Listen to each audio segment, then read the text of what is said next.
Movie के scene में सबसे पहले एक ओल्ड मैन दिखता है जिसका नाम एंटो फेश है और वह एक मूवी डायरेक्टर है और 1980 के समय का सबसे मशहूर डायरेक्टर माना जाता था। वो इटली का रहने वाला है और उसकी सबसे ख़ास बात ये थी कि जितनी मूवी बनाता था सुपर डुपर हिट बनाता था, जिसकी वजह से जितनी भी हीरोइनें हुआ करती थी वो उसकी मूवी में काम करना चाहती थी, जिसकी वजह से वो उसको अपने पर्सनल लाइफ की लेटर लिख के भेजती थी और वो चाहती थी कि वो मूवी उनके ऊपर बनाए, जिस वजह से उसके ऑफिस में बहुत सारे लेटर आया करते थे और उसकी मैनेजर डायरेक्टर को कुछ सेलेक्टेड लेटर देती थी हमेशा पढ़ने के लिए। जैसे कि मूवी में दिखाया जाता है कि डायरेक्टर पहला लेटर खोलता है जो एक एलिना नाम की औरत का था। एलिना जिसकी शादी 6 साल पहले हो चुकी थी, उसके पति का नाम गाइडो था, बट मैं उसको पोपटलाल बोलता हूँ क्योंकि कहानी में आपको आगे पता चल जाएगा मैं उसको पोपटलाल क्यों बोलता हूँ। क्योंकि पोपटलाल जो होता है एक सॉफ्टवेयर इंजीनियर रहता है, वो अच्छा खासा पैसा कमाता है, वो अपनी बीवी और अपने घर का देख रेख अच्छे से कर पा रहा था, लेकिन एलिशा जो होती है वो इससे खुश नहीं रहती। उसको एक लग्जरी लाइफ चाहिए जो कि पोपटलाल उसको नहीं दे पा रहा था, जिसकी वजह से वो कहती है कि मुझे जॉब करनी है, लेकिन पोपटलाल उसको मना कर देता है और कहता है पैसे की कोई ज़रूरत नहीं है, तुम घर पे रहो और घर की और मेरी देखभाल करो। और फिर दोनों गपागप करने लगते हैं। फिर क्या होता है, कुछ दिनों बाद जो पोपटलाल होता है वो अपने ऑफिस से जल्दी आ जाता है और वो सिगरेट पीने के लिए लाइटर खोजता है, बट जब उसको कहीं लाइटर नहीं मिलता है तो वो अपने बीवी यानी कि एलिना के पर्स में देखता है और उसे कुछ ऐसा मिलता है जिसका वो यूज कभी अपनी बीवी के साथ करता ही नहीं था। और ये चीज़ देख के उसे अपनी बीवी पे शक होने लगा और वो एलिना को बुलाता है और पूछता है कि क्या है, लेकिन जो एलिना होती है वो बहुत चालाक रहती है और वो अपने पति को बहुत इजीली पोपटलाल बना देती है और कहती है मैं जब रास्ते में आ रही थी तो कुछ बच्चों ने HIV का प्रचार कर रहे थे और वो हमें ये दे दिए। बट कहानी तो कुछ और ही था।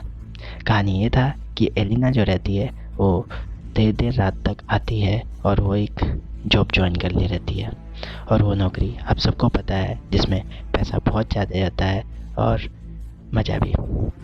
और एलिना को बहुत मज़ा आता है ये जॉब करने में क्योंकि उसको कुछ नहीं करना होता है, बस आराम से लेट के पैर फैलाना रहता था, जिसकी वजह से उसको पैसा बहुत मिलता था।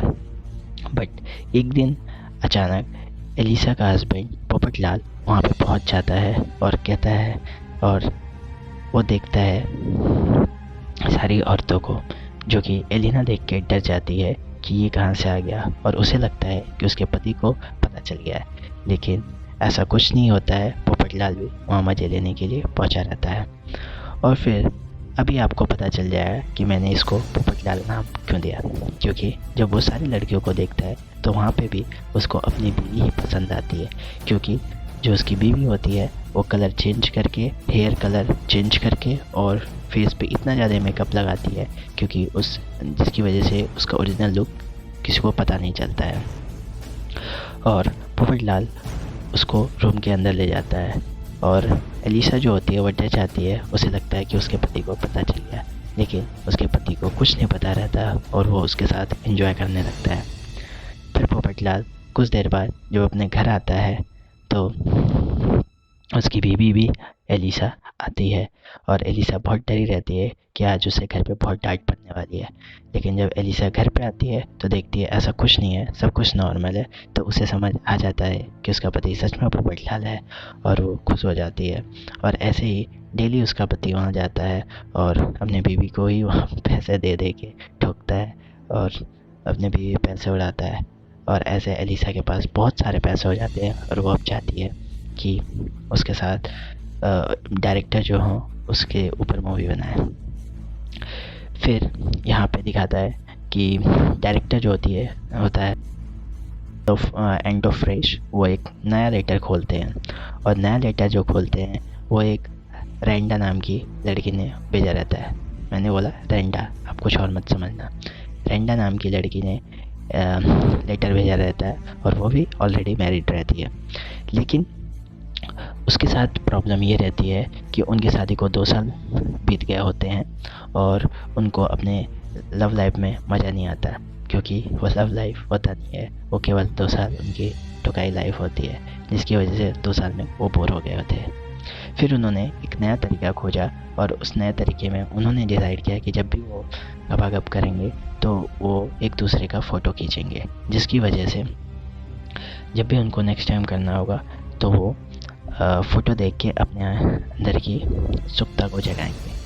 और फिर क्या होता है कि 1 साल 1.5 साल बहुत अच्छा जाता है, और वो फ़ोटो देख देख के अपनी मोटिवेशन को बढ़ाते हैं और हमेशा गपागप करते हैं। लेकिन वो भी ज़्यादा दिन तक काम नहीं करता, और फिर वो भी आइडिया फ्लॉप हो जाता है। उसके बाद उन्होंने ये डिसाइड किया कि हम जब भी एक दूसरे के साथ गपागप करेंगे तो हम वीडियो बनाएंगे। और उन्होंने जब भी करते थे गपागप तो वो वीडियो बनाना शुरू कर दिए, जो कि आइडिया वाकई में बहुत काम किया। आप भी ट्राई कर सकते हो। और उसके बाद जब भी उनका मन होता था तो पहले वो वीडियो देखते, एंड जब उनके अंदर उत्सुकता आ जाती तो फिर वो गपागप शुरू करते। तो रेंडा चाहती थी कि जो डायरेक्टर हो उनके पर्सनल लाइफ पे मूवी बताए, और ये दोनों हस्बैंड वाइफ आकर दुनिया के सामने अपनी जो गपागप है वो परफॉर्म करें। फिर डायरेक्टर जो होता है वो तीसरा लेटर खोलता है, और तीसरा लेटर एक युवन नाम की लड़की के द्वारा भेजा गया रहता है, जिसका पति जो होता है वो काफ़ी नशेड़ी और जुआड़ी रहता है, और वो डेली जुआ खेल के आता, और इसकी पत्नी डेली इसका वेट करती रहती। फिर क्या होता है, एक दिन अचानक इवान का पति काफ़ी लेट आता है, जिसकी वजह से वो डरी रहती है। फिर जब इवान का पति आता है तो काफ़ी निराशा और रोते हुए आता है। तो इवान पूछती है क्या हुआ। उसका पति बोलता है कि मैं सब कुछ हार गया, जो मेरा नहीं था मैं वो भी हार गया, और मैं तुम्हें भी हार गया। जिसकी वजह से वो काफ़ी शॉक्ड होती है और काफ़ी गुस्सा करती है। और उसका इवान का पति कहता है कि मैं तुम्हें हार चुका हूँ, इसलिए तुम्हें उनके पास 1 रात के लिए जाना पड़ेगा। अगर तुम नहीं जाओगी तो मुझे मार देंगे। उन्होंने मुझे 5 दिन का टाइम दिया है, उतने 5 दिन के अंदर तुम्हें 1 रात के लिए जाना पड़ेगा, और वो जो बोले वो तुम्हें करना पड़ेगा। इवान सुन के काफ़ी गुस्सा हो जाती है और कहती है मैं नहीं जाऊँगी, तुमने गलती की है, तुम्हें ये भुगतना पड़ेगा। और इवान गुस्से से चली जाती है। लेकिन 2 दिन बाद फिर इवान अपने पति के पास जाती है और कहती है कि मैं जाने के लिए रेडी हूँ। और ये देख के उसका पति काफ़ी शॉक्ड हो जाता है, और इवान काफ़ी मेकअप वेकअप करके रेडी होके उनके दोस्त के पास जाने के लिए रेडी हो जाती है, जिसको देखकर इवान के पति को बहुत गुस्सा आता है, लेकिन वो कर भी क्या सकता था।